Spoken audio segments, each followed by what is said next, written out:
Você já parou para pensar que no nosso cotidiano estamos quase que o tempo todo interpretando os objetos, fenômenos e ações que nos cercam? Esse processo de interpretar ou de produzir sentido sobre algo é chamado de significação. Há diversas teorias que abordam tanto a significação verbal como a não verbal, e o que as aproxima é justamente o fato de tratarem de alguma entidade que significa. Essa entidade é normalmente chamada de signo e ele pode ser representado por uma palavra, uma fotografia, um gesto, uma dança, enfim, tudo o que possa representar ou significar algo. A significação pode ser compreendida de duas formas, como um fenômeno que existe independentemente do indivíduo, no qual o significado é indicado ou apontado por uma palavra ou um símbolo, ou como um fenômeno que se manifesta pela ação do indivíduo, o que implica enxergar o significado como resultado de uma interpretação ou decodificação. Daí você pode me perguntar,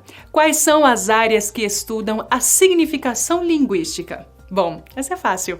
A significação pode ser compreendida por meio da semântica e da pragmática. A semântica geralmente estuda os significados relativamente estáveis, sem que seja necessário considerar as intenções dos falantes. Ela também estuda o significado resultante da combinação entre os elementos de uma sentença, podendo esse significado estar implícito ou explícito. Para entender os significados implícitos, é necessário o auxílio da inferência. O implícito pode ocorrer por meio de pressuposição.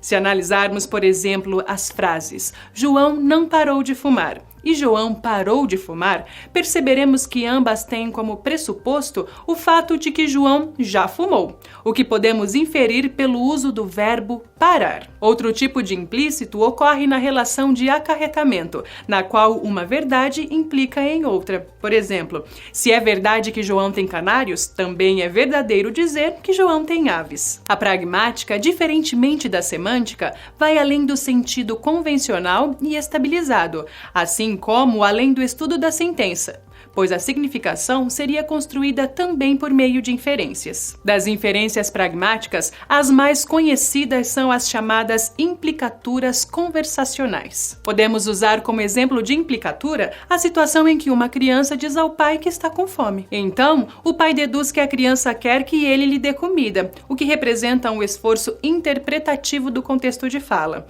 No campo da semântica, ainda há o conceito de referência e sentido. Para o filósofo Gottlob Frege, a referência é o objeto particular que um signo designa. Já o sentido é o modo de apresentação desse objeto. Por exemplo, as expressões a cidade maravilhosa ou a capital do Rio de Janeiro se referem ao mesmo objeto no mundo, portanto possuem a mesma referência, mas apresentam esse objeto de formas distintas, tendo assim sentidos diferentes. Bom, acho que agora já conseguimos entender melhor expressões dentro de contextos semânticos e pragmáticos, né? Mas não deixe de se aprofundar mais sobre o assunto. Bons estudos e até mais!